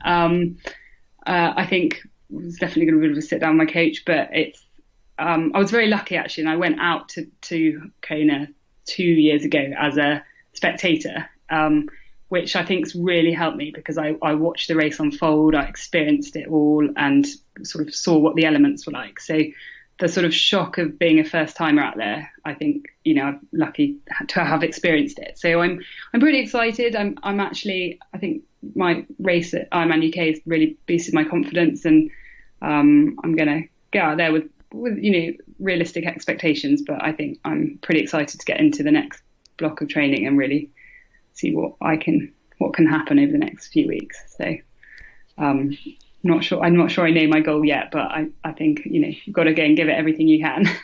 In the back of your mind, it was probably there. Do you race as an age grouper and in the military division, or just in the military division? How does that work? Yeah, so interestingly, you race as within the military division. So I will race under that category, and you can't then race as an age grouper. So my goal is to get out there and try and win the female military division category. And then I don't think anything on top of that would be an absolute bonus. And see if you can chick any guys like you did in Bolton along the way. That's always a good thing to be able to do. I should actually say you did win the military division outright at Bolton, so that means you beat all the men and women. Yeah, no, that was a nice surprise as well. But I think it's always quite a nice feeling to be able to go and chick some of the guys out there. So. That's always a goal in life. Have you had any? I guess your male sort of colleagues have just congratulated you. Has there been any banter from them? Yeah. Or have you given them any stick? There's been a bit of banter. I went back to work, and I do work at the moment in an all-male environment, and they've stopped asking if they want me, or if I want to go on a bike ride with them. So I think I keep telling them it's because they're now scared, but. But no, they've all been fantastic, and there's some great banter in the military anyway. I can't wait to follow what happens in Hawaii. Enjoy the downtime over the next week or two, and then enjoy the build up. Yeah, no, thank you. I'm really excited. It's going to be an exciting few months coming up for sure. So another interviewee who will be heading for Kona in October. It's very exciting, isn't it? Yeah, that's great. Super impressive to win the overall military division. Very, cool, very impressed. Yeah, she did a great job. And it's also amazing to hear like her progression over what would that be then, a 3-year period from 2016. Yeah. Really, I love any story where somebody like comes into the sport, gets passion for it, and then really applies themselves. And it's so rare that people actually get to see their full potential. And who knows, maybe there's even more to come in the tank for her yet. And I think there is. I really do. I think there's a lot more. So yeah, it's great. And yeah, I really enjoyed doing the interview with her. So good work, Emma, and good work, Phil, as well. Good stuff. All right, so shout out to our sponsors, Food Cell. I've had loads of positive comments through from people who use the Food Cell at Ironman UK.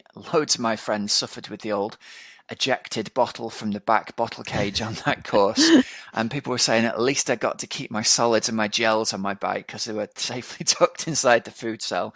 So brilliant top tube nutritional carrier that bolts securely onto your top tube bolts if your bike's got those, or it's strapped on with Velcro tubes. You can open and close it with one finger to get your gel or your food out. I actually use mine to keep my spares kit in, and it perfectly fits in a tube, 2 tyre levers, 2 CO2s, and all the little bits and bobs and gadgets I carry as well. So you can go over and check them out at foodcell.co.uk. The price has been reduced by £5 down to $39.99. And again, they've got a competition on. You can win a free entry to Outlaw X, which is taking place on Sunday, the 22nd of September at Thoresby Park in Nottinghamshire. If you buy a food cell between now and August the 7th, 2019, simply tick the box at checkout to be entered into the prize draw. All right. So can I tell you one thing? Can I tell you before? Go on. So, Rich, the lovely Rich, went and cycled the Outlaw X bike course yesterday. That's right. Yeah. Yeah, and he said, honestly, he came back home and he was buzzing. He said, it's amazing. It's so beautiful. Like, it's a really good course. He said that there are a few little cheeky climbs, but he said the descents are long, and he said the fast bikers are really going to smash it. There's some really beautiful wide open roads around there as well. We drove them when we went down to have a chat with Ian, the race director, a few weeks ago, and I'd back that up. It's a beautiful course. Yeah, he said it's just going to be really good. So he was full of excitement about Outlaw X, and I know that they've still got spaces, so if you are looking for a race a little bit later on in the season, then you could do worse than checking out the Outlaw X options. Yeah, good. I might put a cheeky little entry in myself, Hells, and go and have a little raj around there, I think. End of season fun. Rob, do it. Do you fancy it? No, I'm in Italy, I'm afraid. Oh, yeah. Oh, that's a shame. Yeah, or else I would have been there. But actually, I'm not afraid I'm in Italy. I'm really looking forward to Italy, but and I'm not racing.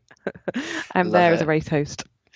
All right, so we have got a couple more interviews for you now that we're going to run back to back. First up, we've got your brilliant interview with race director Sam Brawn. So we hear all about his views on the bike course, the DNF rate, all that stuff.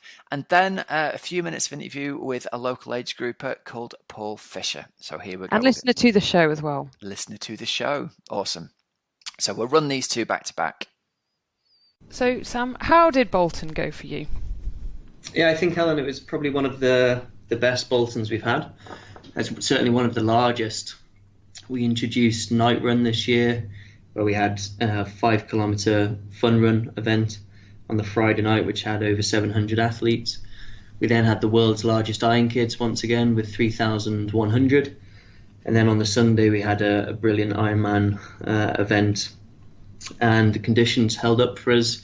We're fortunate we didn't have too much sun, little to no rain, so the conditions were great, and a great event was held.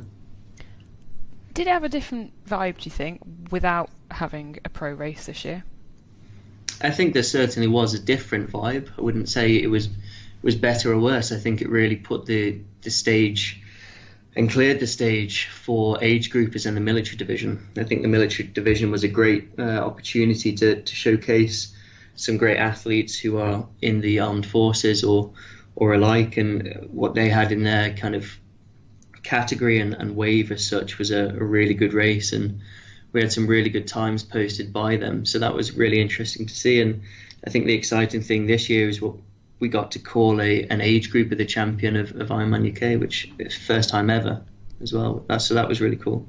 Can you remind people, why wasn't there a pro race in Bolton this year?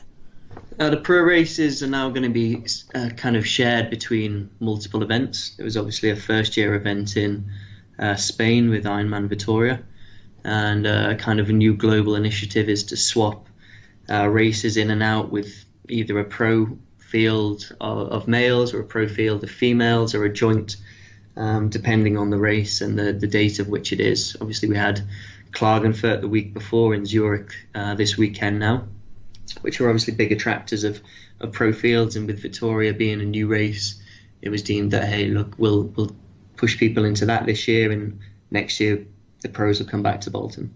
Okay, so there will be future pro races in Bolton. Absolutely, yeah. This is not a kind of standard now that Bolton will just become an age group race. There's a kind of plan in place for the next couple of years between ourselves and other events across EMEA to do a flip-flop system, if you will, for pro athletes. Did Bolton sell out this year? Pretty much. I think we were just a couple of places short of where we were for the 10-year anniversary. I think in light of the fires that we had in 2018 and the kind of big 10-year anniversary, we were always expecting to be there or thereabouts. But yeah, we came very close. Wales, on the other hand, like Wales has sold out, hasn't it? Wales sold out a long time before. Yeah, beforehand. I think Wales is one for the bucket list. I think it's at the right time of year. You're not up against too many other big races across the kind of EMEA stage. The biggest races there are Kona and things like this. So Wales will always attract the athletes in the tail end of the season, and maybe they haven't done well, or they want to have another chance at another full distance because they've done a 70.3, or they've not had the day they wanted in another Ironman event. And I think that's always been the main driver for Wales. And then I think we've had some really tough conditions the last few years, so I think people want to kind of tick that one off. And with the 10-year anniversary coming up next year of Wales, I think people are kind of pushing themselves into that this year to get an insight and a view. What I should also say as well, that Wales has the kind of very first few slots for Kona the following year, so we see a big drive in athletes there to get the Kona slot and have a full year to train. In Bolton this year, obviously there were changes made to the course. I was looking back through the results, and I counted up sort of 278 DNFs, so did not finish. That might be a little bit wrong. I might have lost a little bit of count on the way. Is that higher than normal? Yeah, 17% is the drop-off rate for this year. It was higher than previous years. I think we've always said it's going to be a challenging course. It was a challenging course. It was never our intention to make it too challenging for people. And I think, look, this year we did have a higher dropout rate than usual. But I think it is part and parcel of what Ironman is about, really. Do you feel a bit sorry for any of the people, for some of the people who do train for sort of like 9 or 12 months and then they don't make that finish line? Yeah, absolutely. I mean, I would love for every athlete to finish the race. It's not my intention to kind of make a course which is too challenging for people to not fulfill a dream. The main reason why I've been in this job for nine years now is to help people get across that finish line and fulfill a dream. I've seen people, and I know people who've been training for numerous years to get to this point, who've been inspired by a 70.3 race and then come through and worked up to an Ironman. So yeah, of course, it kills me inside to see people not making that cut-off. And I think if you read some of the comments and some of the emails we get back saying, I do it on purpose to not allow people to reach their goal, that's crazy for me. I'm always there to try and allow people to do it. Now, don't get me wrong, this year, it was a tough course, but we had to make some changes due to the fires that we saw last year. We didn't want to have a repeat of that. We certainly didn't want to have a second year of potentially a shorter course, so we opened up ourselves last year to some new avenues. I think what people don't always realise as well is it's just not one council we work with. We work with 6 other kind of local authorities and councils, and we all have to be singing off the same hymn sheet as to what course we have, which kind of prevents people from residents from being locked in for a day essentially on some parts of the course from kind of 9 a.m. and through until 4:30. So we have to be very conscious of this. And this year, the route we went for is kind of agreed in part by all the local authorities. Of course, as we look into the future, we will be reviewing this year's course, and we'll see what happens after that kind of review process. Do you think there will be changes again for 2020? We don't proactively go into each year looking to change a course. I think that causes too much disruption for athletes and for kind of local authorities and local residents. And I think that's what we have to remember is what we go into an area where we don't just get free reign of a place. We have to kind of work within the parameters that we're given and work closely with our kind of friends in the council and make sure we get a route which is good and safe for athletes, most importantly, and then kind of building on that for future years. So then there is kind of a consistency level across the kind of future years. As a race director, do you complete the course? In terms of physically? Yeah. Not obviously not on the day, but like in the run up to it. Well, the honest answer is no, I haven't. I'm not the biggest cycling enthusiast, truth be told. Put me in a wetsuit and chuck me in Pennington Flash and I'll be all over it. Cycling is not my forte. What about the future of Ironman UK? Do you think it has I've done the race. I did it in 2016. I absolutely loved it, and I often say to people, if I was going to go back and do another one, I'd go back to Bolton quite happily. What do you think the future of Ironman UK looks like? I think we're looking to just kind of build on the successes that we've had in previous years. When I first started kind of race directing this event in 2015, 2016, we went from a 4-venue race, and I've now taken that down to a 2. Now people would argue it is a 3 because Queen's Park it's kind of 800 meters out of town, but for me it's a 2-venue race. We've grown the field from 2,000 to 2.5. We've had the 10-year anniversary. We've added in a night run, 5-kilometer race. We'll look to increase that. We'll look to make this a kind of multi-festival kind of sporting event rather than a standalone Ironman event on that Sunday. So for me, the biggest thing here is that we take and we build on the successes of last week's event, and we kind of move forward and we create the best event we can for age groupers, put on a good pro platform in future years, and just look to grow and build the flagship UK event really, and make it kind of a big contender for one of the best races in the world, really. Would it always stay in and around sort of Bolton or the Northwest, or do you reckon it might go elsewhere? We have a contract in place for a multi-year. We have a multi-year contract, I should say, for the next few years in place with Bolton. So we have absolutely no intention to leave a place where there is good support as a hosted kind of venue. Absolutely fantastic facilities in and around the local area, a brilliant backdrop with the town hall.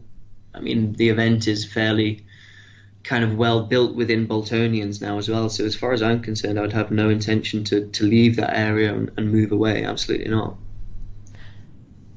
Looking ahead to Ironman Wales, obviously you've got a few weeks now. Do you get excited every year about the buzz of Tenby? Because it is it's on another level, isn't it? How can you not? How can you not get excited? I mean, we kind of estimate 20,000 to 25,000 spectators at swim start. This year, the extra excitement with Facebook Watch and the Facebook Now program that we have. Well, I think last year in Bolton we had 5.5 million viewers across that race. So we're kind of excited to see what Wales brings. I think the difference between Wales and Bolton is that Wales is a tiny town which is fairly famous for its RNLI building, which was once on Grand Designs and Ironman. So for us to be the kind of big pinnacle flagship event for Wales and be such a big part of a small town and local surrounding area, it's kind of hard not to become kind of excited and giddy, in truth, with that event. It's, for anyone who hasn't been, it's a fantastic location. It's absolutely postcard, picturesque. Any kind of adjective you want to use there is kind of suitable, but it's absolutely superb, and we as a team are buzzing to go back, and we're really excited for September. Do you think part of the success there, and I guess very different logistics to Bolton, is that actually, in Tenby, you bump into anybody and they will know, or they will have completed the Ironman, so they totally embrace it? Yeah, definitely. I think it's not entirely fair to compare Bolton and Tenby. It's kind of comparing apples and pears. Tenby is a very small town in the kind of normal day-to-day life. There's kind of 10,000 beds, it's estimated, and then during the summer it increases to to 80,000-90,000, which kind of is testament to that location in itself, that it can influx this amount of people throughout a summer period. But you're absolutely right. I think when we first started down there in 2011, nobody had heard of Ironman. And that first year we had 260 to 280 local kind of residents with a Tembe postcode racing. And I think year on year that number has stayed the same, and we're down to about 10 or 11 athletes who have raced every single one since 2011. So each year, new residents or new kind of people to that area are coming in and witnessing A, Tembe, B, Ironman, and then C, all of them combined. So it's a phenomenal feeling down there. Do you think that this year, because the Kona qualifying system has changed for the pro athletes, do you think that will sort of impact on the pro fields that you get there now? Yeah, I think Wales will always be up against Kona in that sense. And what we also have is the 70.3 World Champs in Nice now this year, which is the week before, I think, off the top of my head. So the pro race is always an interesting one in terms of Kona slots. I think, look, for those who are gunning for the Kona slot, Wales is a great race to get up against it and kind of cement your position a year in advance as well. So there's that dynamic in that respect. So the Wales kind of pro list is always a hotly contended one. We always have some good athletes racing, and it's always a kind of true, honest and gritty pro race, which is exciting as well, especially this year with the Facebook Watch stuff. I think that will attract a lot of good pro athletes as well, who will be able to get their name on the big screen as well.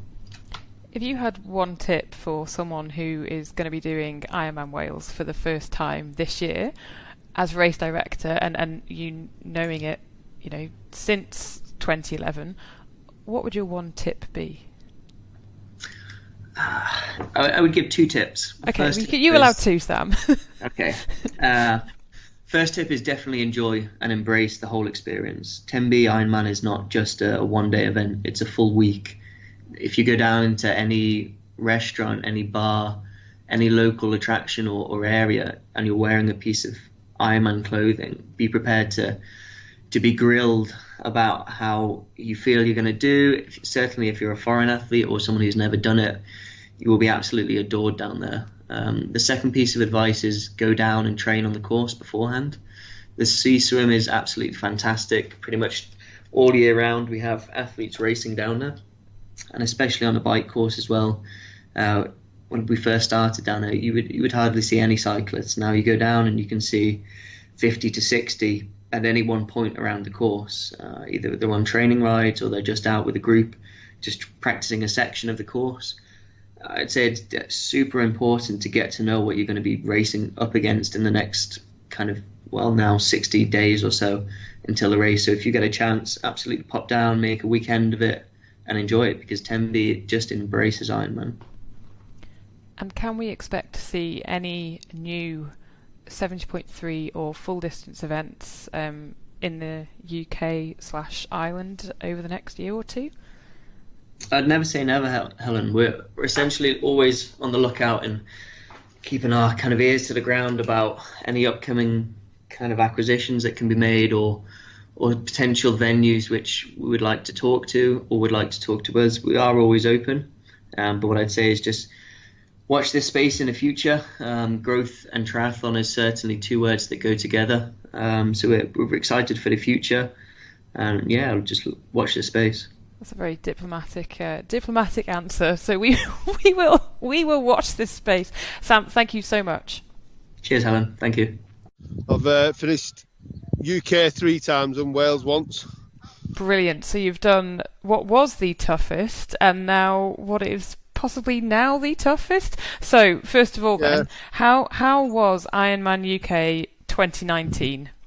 Really good. It was different to what I've been used to when I've done it before, but the bike course is certainly different. It's a hell of a lot harder. There's a lot of ups and not that many downs, or it seems so. Or the downs are a lot quicker and shorter than the ups are. Had you been able to train a lot on the new course? No, considering I live quite near it, I've only been out on it once, really, so I wasn't really that used to it. Time-wise, you've done it 3 times then at UK. Yeah. What have your bike splits been on those 3 occasions? Well, I mean, it's hard to compare really, because first year I did, I think, 6:29. Then last year was the shortened course, and then this year was 7:45. But I did stop and help someone who had a puncture and couldn't get the tyre back on this time, but only between 5 and 10 minutes. And I'm not quite as fit as I was 2 years ago, so it's hard to compare really. But I was an hour and a quarter slower than before. It did make a big difference. Did it feel like you were on the bike for an hour, an hour and a quarter longer? No, not really. I think what's good about the course is that for the last 10 miles back into Bolton, you've got quite a bit of a breather, especially on your second lap. Once you've hit Sheep House, which you've got quite a bit of good support at the bottom, and then the wrestlers at the top. When you back into Bolton, then there's good support all the way back down. So I don't know, I didn't really notice being out there longer. Did it feel like there was more support? No, not at all. The support was nowhere near as good. I mean, I don't know if it's because I was that much used to the old course, but the support on the old course seemed a lot better. I think possibly because it was a lot easier to get to for people.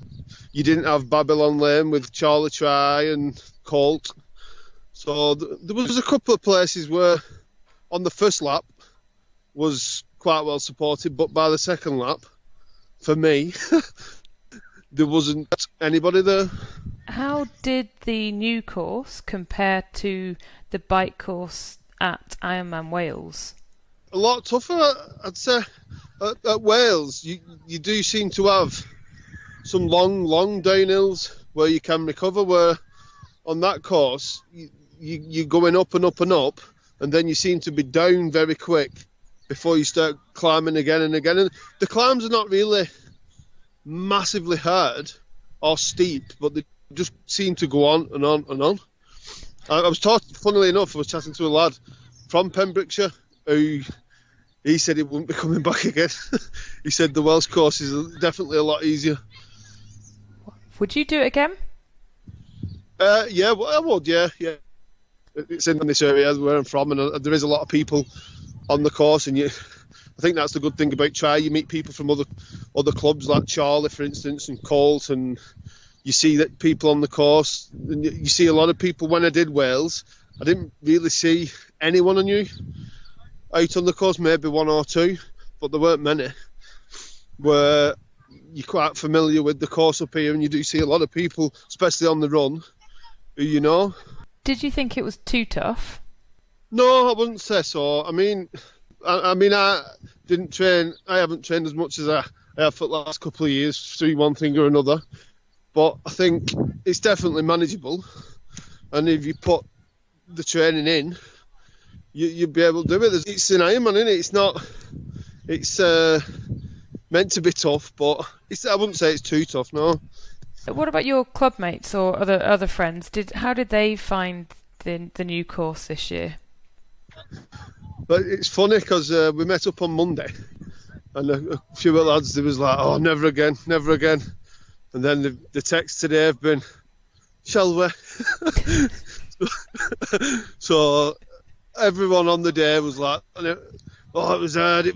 But I think now everyone's recovered a bit. They're thinking, go back and beat me time. So it's not as bad as people are making it, I don't think. So there we go, Rob. Paul thinks, no, it wasn't too tough. He just had to be prepared for it. And he has done, Ironman UK. It was his 3rd year. He's done Wales as well. I did ask him at one point, I was like, are you going to do like Kalmar or something next year? Or he's like, no, I'm actually going to do Lanzarote. So I think Paul just loves a tough course. Yeah. Well, do you know what? There's been a huge amount of chatter, hasn't there, on social media, and it's this interesting question: can a bike course be too tough in an Ironman? And I personally, I love the fact that they've made the course really, really tough. I love the fact that there are so many courses you can go to that you hear all these complaints about drafting and packs and stuff. You're definitely not going to get that at Ironman UK. As long as people can stay safe on the course, I think that's the big question, isn't it? And again, it's not down to whether or not the bike course is too tough. It's down to people's bike handling and whether it's safe on some of those descents, riding around. So real tough challenges that an organizer faces trying to route a bike course within the parameters of certain local councils. It's something that we don't understand, isn't it? Yeah, exactly. And I think that's, you know, as Sam was saying, he would want everyone to be able to get to the finish line. Like, he doesn't make a course, and then people do DNF, and I mean, clearly it was a lot harder. Yeah, we've not got any idea how hard it is to work with councils to get permissions, and they might just go, yes, you can have these roads, no, you can't have them. We've got no idea, have we? No. So it's, and let's not forget, 112 miles is a lot of road to try and find for people to ride round in circles on. Yeah. No, it's interesting. And at the end there, saying about when I said, is there going to be, you know, anything new from Ironman in the UK or Ireland over the next year or two? I reckon there might be. Really? Well, from the reaction, it's just like, watch this space. I'm thinking, well, we'll watch this space. There's been chatter, hasn't there, for years about doing a full distance race up in Scotland, and can that be managed? And that would be, I think that would make for a great iconic, you know, like a Scottish full distance race. Ironman Scotland would be brill if they can find the venue for it and get the weather and the midges. Imagine that, the big challenge would be wiping the midges off your aero visor. You just kind of come back into the run and just be covered in black things, wouldn't you? Yeah. Nice. Yeah. All right. So Super Bumper Edition. Hope you've enjoyed that. It might have got you through, who knows, maybe even 2 long runs this week. And we'll be back again as usual next week. Thanks again to our sponsors, precisionhydration.com, foodsell.co.uk and teamoxygenaddict.com. And thanks for listening. Until next week, I'm Coach Rob Wilby. I'm Helen Murray. And have a great, safe training and racing week, everybody. We'll speak to you all again soon. Cheers now. See ya.